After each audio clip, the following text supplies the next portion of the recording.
Welcome to the Money Over 50 podcast, brought to you by Dallas Davison and Michael Hogue from Money Over 50 Financial Advisors. This information is general in nature and does not take into account your objectives, financial situation, or needs. Therefore, you should consider whether the information is appropriate for you and your personal circumstances. If you require personal advice, please contact Money Over 50 Financial Advisors. Here are your hosts, Dallas Davison and Michael Hogue. Welcome to Money Over 50. Today's topic, supply and demand, economics 101.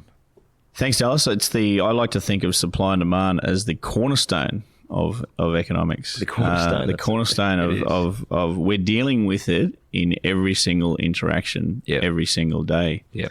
What we're seeing, I thought the timing of this would be good as well.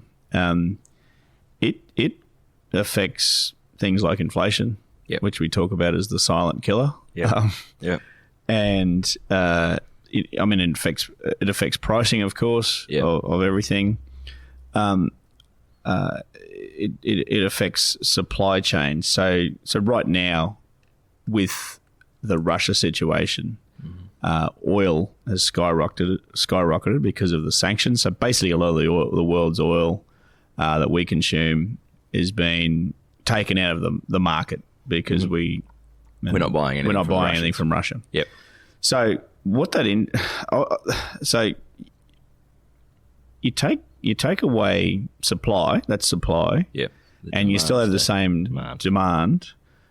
The price has nowhere to go but up. Yes. So the price has actually skyrocketed. Now, what that does in turn, it's a great thing, supply and demand, because what it will bring in is new entrants. Yep. Either new entrants to producing oil and gas. Yep. Because it's economically cost effective to do so now, as in they're selling it for much more. Yep. But it also, it in its own right brings in alternative.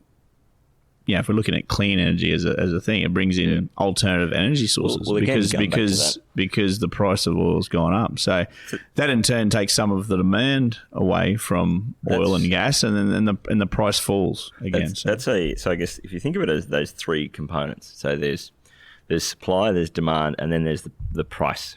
And it's a really interesting one because I think that sometimes people think that the price is set by someone, when really the price fluctuates based on supply and demand. So supply and demand are the only things that actually really move, and then the price just reflects that movement. So that's a great point. So in a free market economy, which we live in, supply and demand affect the price. Yes. And you hear stories of communist countries where the state owns everything. Yep. And there's no price. And the price of the price, there's I can't find this quote anywhere, but there's a famous story about the Russian minister for milk distribution. That's right. Coming over to the UK, and he said to a parliamentary, someone in Parliament over there, who is in charge of distributing the milk in the UK? And they said, "What are you talking about?" Yeah. And they well, you go into all these corner shops. There's a bottle of milk there. He said there must be someone in charge of getting the milk to all these corner stores. Yeah. No, it's supply and demand. People want it. Yes. So people supply it. Yeah. And he couldn't get his head around because the system in Russia worked completely different. Now, the price of milk was much cheaper in the UK under the free market system than it was in Russia. Well, so you've got the free market system intertwining with all of this as well, and people doing things more efficiently. That keeps the price in check. If you look at those two things, supply and demand, and then the price fluctuation. So milk is probably a better example. So in my household, we buy a lot of milk because we have young kids, and they seem to just they seem to drink it a carton a day. But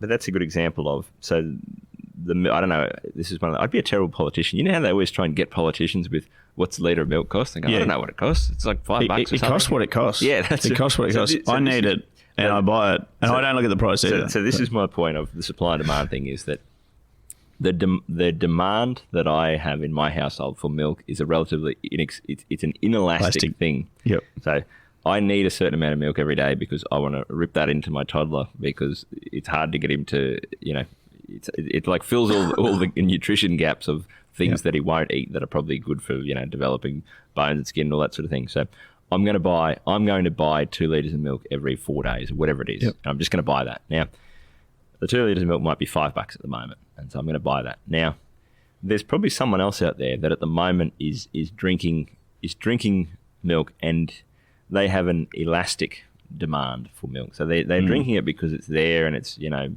great. Now, if the price of milk goes from $5 to $10, what will happen is that I'll still buy it because I still want it and I want to rip it into my kid. Yep.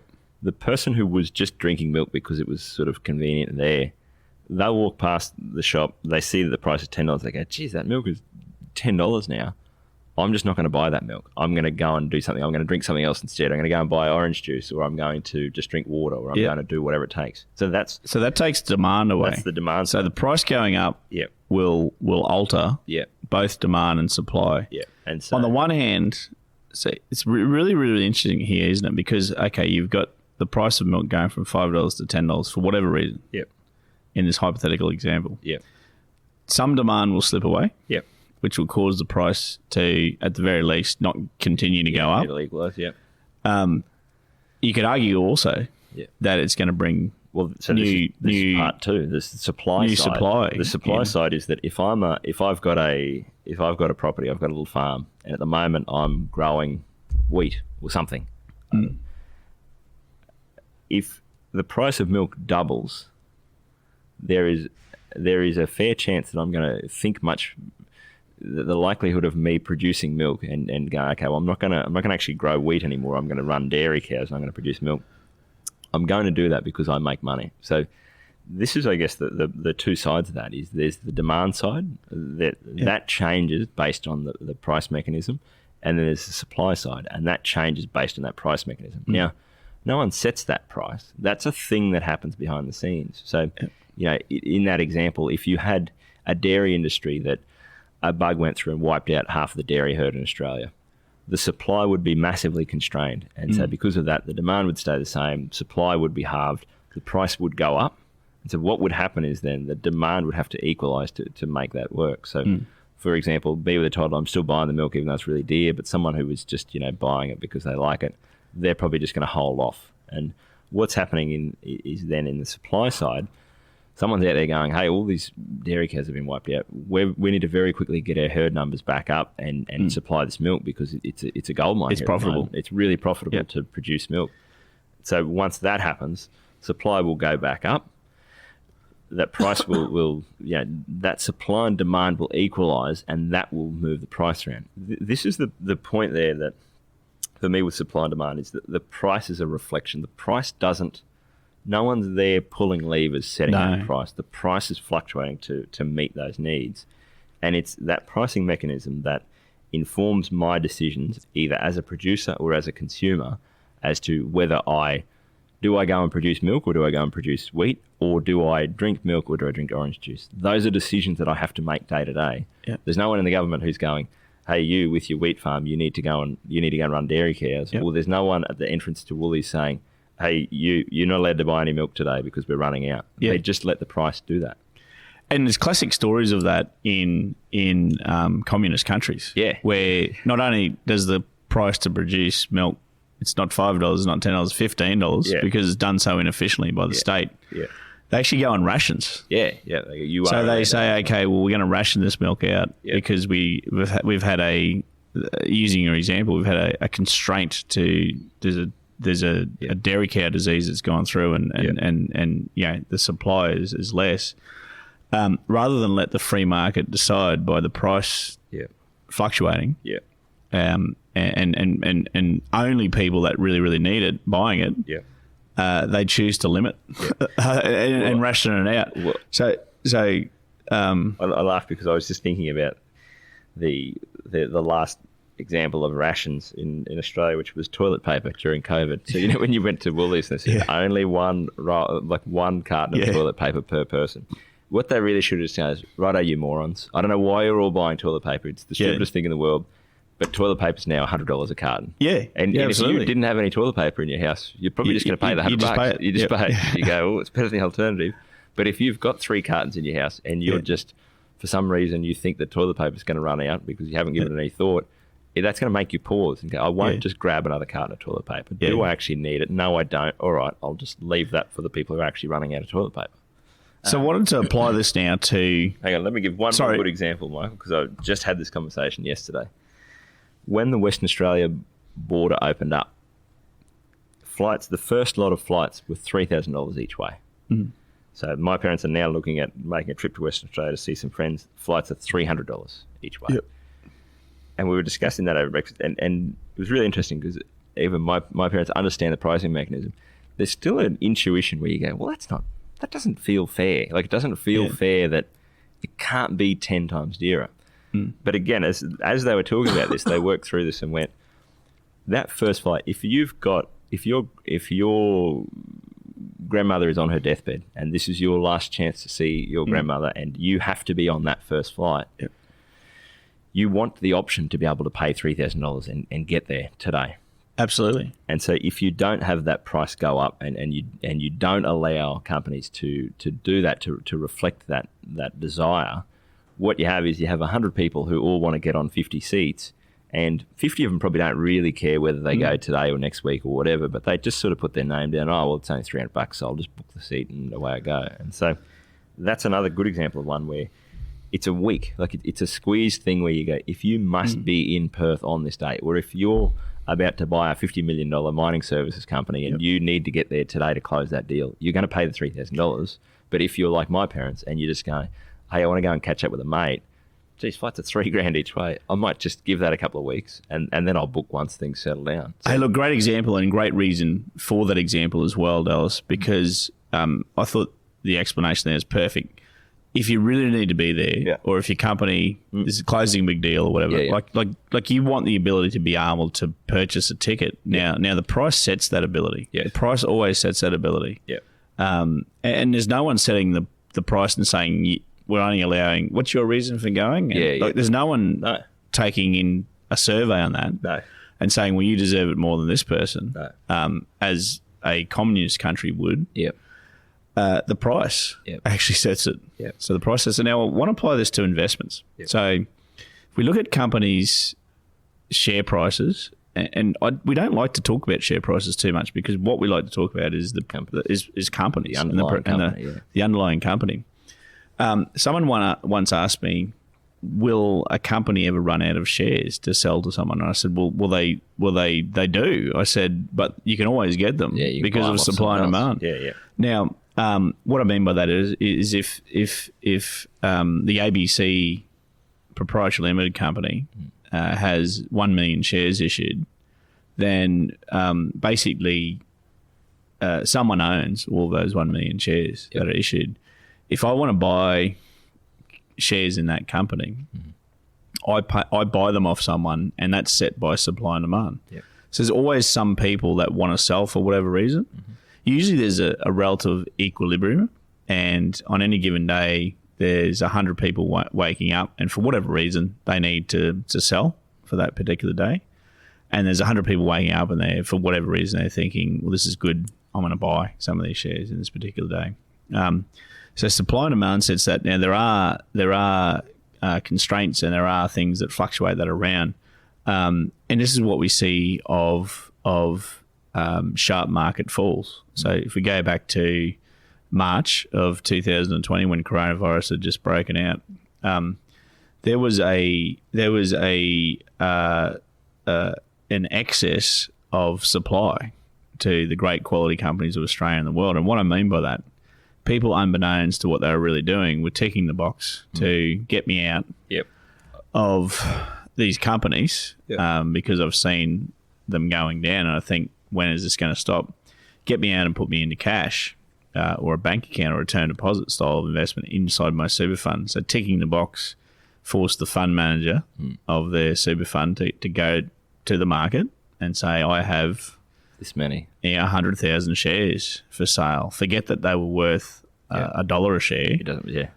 They're now worth 63 cents because of supply and demand. Yep. There was an oversupply because people were saying, "Get me out," for whatever reason at any cost. And then there was a lack of demand because the potential people that were buying were seeing, okay, well, why would I buy now? The price has fallen week after week after week. Yeah. So that equilibrium that usually exists at certain periods of time, it doesn't exist. Yeah. The over time, supply and demand is perfect in how it values it's allocating companies. those resources to the people that want them at that price at that time. That's right. So very, very predictable over time, because what you see as companies make more profits year after year after year, after they retain a lot of those profits and grow their business, a la Woolworths, that started in 1925 with 5 supermarkets and now has over 1,000 supermarkets from just reinvesting some of the profits they made every year. And of course, making bigger profits as they grew from 5 supermarkets to 25 to 125 to 500 to over 1,000. What you see is that the supply and demand around their shares means that the share price is continually going up over that period of time. Does that mean it won't fall by 30, 40, 50% during periods of what's the word? Is it in equilibrium? What is it? Yeah, I think in disequilibrium. Yeah. Whatever it is. You get the picture. Yeah. The opposite of equilibrium. Yeah. So and again, no one's setting that price. There's no pricing department of the government with respect to these things that are waking up and saying, today the price is this. Oh, they've made more profits, we need to put the price up. Yeah. It is purely supply and demand. It's purely people going, okay, I have them and I need to sell them for whatever reason. And it's other people saying, well, I want them because of these reasons, and buying in. So, as you said that, I just thought of an example. And we've touched on this before, where on average, people's behaviours around their property is sort of much more logical often than what it is around their holdings of these biggest and best companies. So if you go to sell a house, for example, so you might be wanting to sell your house for whatever reason and downsize or move or whatever. We hear all the time where people say, we wanted to sell our house. It was just a terrible time. Like, we put it on the market. We didn't get offers anywhere near what we thought it was worth. So we took it off the market and we rented it for a year. You hear that all the time about selling a house. You never hear someone go, we wanted to sell our house. So what we decided on the Friday, what we did was we set an auction for the Saturday morning and we set no reserve, and we didn't actually, we didn't give anyone any time to come and look at it. We didn't give anyone time to organise finance. We just had an auction. One bloke turned up, he bid $400,000 for a house that was worth $1 million a week before, and we just sold and went on our way and off we went. It doesn't work like that. We know that we go, okay, well, I want to sell this house, but not at any price. I'm not willing to sell at any price. I'm going to be reasonable and let this play out in the way that's going to maximise my chances of actually doing reasonably well here. If you're a retiree and you're a client of ours, that's the approach that we're trying to take with selling your shares in those biggest and best companies. So you're a retiree with $2 million in your superannuation fund and you're spending $100,000 a year. Now, every week you're pulling $4,000 out of your superannuation fund. So company prices drop by 30, 40, 50%. One of two things happens. We either go, geez, we were selling shares every week to live on. We were basically using some of those companies, we were going to sell them. Now, the price has dropped by 40%, and the price has dropped by 40% because there's way more people that are selling that feel like they need to sell or that do need to sell than what there are buyers. We don't need to sell. We have some exposure to cash, or we have the ability to tighten our belt for a little while and not sell that many shares and live on slightly less. We're definitely not going to just, if possible, we're not going to keep selling shares every week because we go, well, there's people who need to sell way more than I do. That's why the price is down.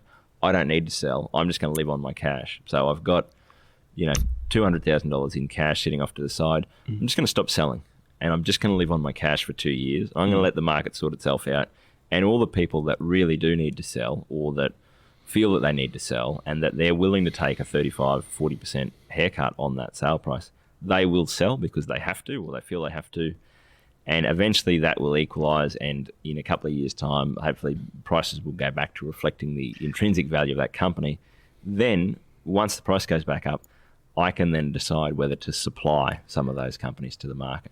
Look, absolutely, and it's supply and demand that forces the price back up as well. Yes. So on the example before, when there was oversupply because everyone was panicking and saying, "I'm going to sell," you had the equation where instead of 100 people looking to sell, there was 200 people looking to sell for that day. Yeah. And instead of 100 people looking to buy, there was only 10 people looking to buy. Yeah. Because, which is the demand side, because of the fact that they thought the price might keep going down. Yeah. The price hits that bottom at some stage. No one rings a bell and lets anyone know that that's the bottom. But what happens is that it starts to skyrocket up. Yeah. That flips around then. Yeah. That flips around. So you have all these people that wanted to buy and were holding out for the bottom, and they work out they didn't time it to get it there. Yeah. So they're starting to actually buy now. Yeah. So create a greater than demand. And instead of 100 people looking to buy on any given day, you now have 200 people looking to buy. Yep. How many do you have looking to sell? Yep. Well, people that were looking to sell and panic out suddenly are appeased. Yeah. Yes, and then so you only have 50 of those looking to sell now. Yep. So the price has got nowhere to go but up. Yep. And that's why market downturns recover. I mean, common sense takes over if you want to sum it up like that. Yep. But the inequality between supply and demand flips around, and it's now an inequality between over demand and under supply. Yes, it's when you break it down like that,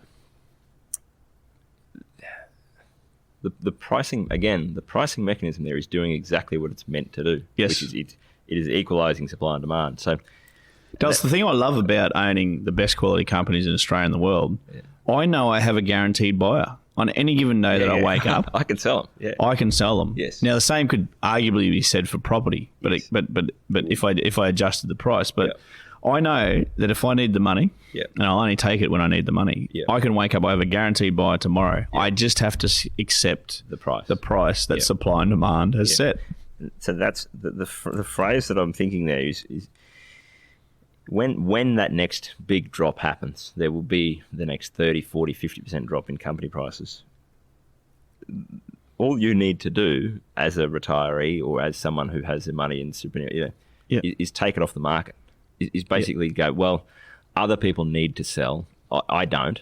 I'm going to take that supply away. Okay, I was selling an amount every week, or I was thinking about selling. Geez, that price has come down. Why would I sell into that price? I don't need to be selling at that point in time. I'm just going to take it off the market and let things sort themselves out. It's a bizarre thing that companies are the only thing that I can think of that people do that. Again, to give other examples, if you own a cattle property and you normally sell weaners every year, your cows have a calf, and then as you wean that calf, you sell the weaners. And then one year you go, weaner prices are terrible. They're a third of what you think they should be. You just take it off the market. You just go, well, don't worry about it then. I'll go and find some adjustment somewhere. I'll find some way to feed those calves. I'll wait for other people do need to sell at this point in time. Yep. And so I'll let them sell, and they can take that price. And because of those graziers that choose not to sell, that becomes a supply constraint. Exactly. Now, what does that do to the terrible price? It lifts it. Exactly. If you don't like the share price that you're seeing at the moment, stop selling. Stop being a part of the supply. Don't sell. Be a part of the solution, not part of the problem. So, in the same way that in the other extreme, if you think that price is too low, you can be a part of the demand side. You could go, well, geez, now I did have some cash that I was saving up, that I then go, well, that price is now so low, not only am I not going to sell into that market, I might actually buy at that price. Look at as a prospective retiree over the next 10 years, as a member of a couple that are taking advantage of the full $27,500 each, you're purchasing $55,000, ignoring the 15% tax gain. You're purchasing $55,000 worth of the biggest and best companies in Australia and around the world each year over the next 10 years. You're a net purchaser of over $500,000 worth of equities over that period of time. You want volatility. Everyone thinks that they want the price to go up and up and up, but you actually want some of that you want some of those downturns. You want that is going to assist you in actually. Really interesting because it's how many times have we had this conversation with people who are contributing money into superannuation, and then there's a big drop in company prices, and they go, "Should I keep putting money into super? Why would you should." You're part of the demand side of this. You're buying at a cheaper price. And that's, I think, if you look at that example of my parents are going to go to Western Australia and they're going to pay $300 each way for flights. If by the time they got closer to booking, flights had gone from $300 to $200, they wouldn't go, I don't know if I still want to go to Perth. No. They go, how the good price is this? drops. No, exactly. And so that's I think the thing where thinking of the, I actually like this concept of, we really probably need to, because we can talk about supply and demand. I think there's a thing where people's eyes glaze over. If you have finished this podcast and you still feel like you don't really have a very good understanding of supply and demand, I've actually got a resource that I recommend. There's an online, it's like an online free university thing called Khan Academy, KHAN Academy. They do a really good video series about supply and demand. It's like 5-minute videos. And it's just very clearly laid out of, okay, if this happens to supply and demand stays the same, what happens to price, vice versa. If you finish this podcast and you feel like, I kind of get what they're saying, but it's still not intuitive to me, I recommend that you go and actually watch those things. And then what you'll find is that, and it's still hard to internalize that, but then when you turn on the news and you see NAB shares have dropped by 25% over the last 6 months, and I shouldn't use individual companies as an example. If I say broadly the Australian companies have dropped by an average of 25% over the last 6 months, you will look at that and you will go, oh yeah, okay, so what has happened to supply and demand in order to make that happen? Now, does that impact me given what my supply needs are and what my demand needs are? How should I actually react based on that price signal? Not looking at it going, there's a red number there, there's a negative sign and then a 25 and it's all in red and that looks scary and maybe I should be a part of the supply side here.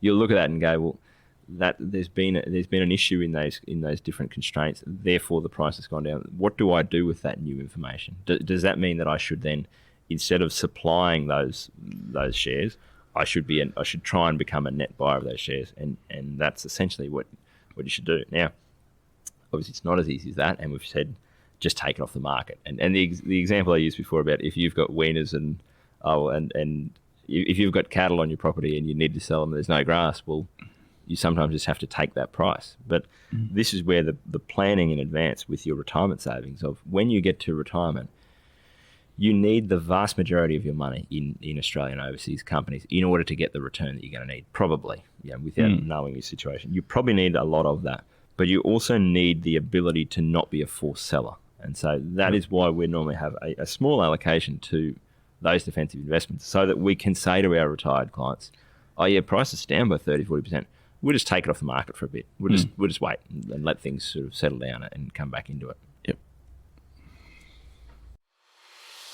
Thank you for listening to the Money Over 50 podcast with Money Over 50 financial advisors. For more information and resources, visit the Money Over 50 website, mo50.com.au. We look forward to catching up again soon.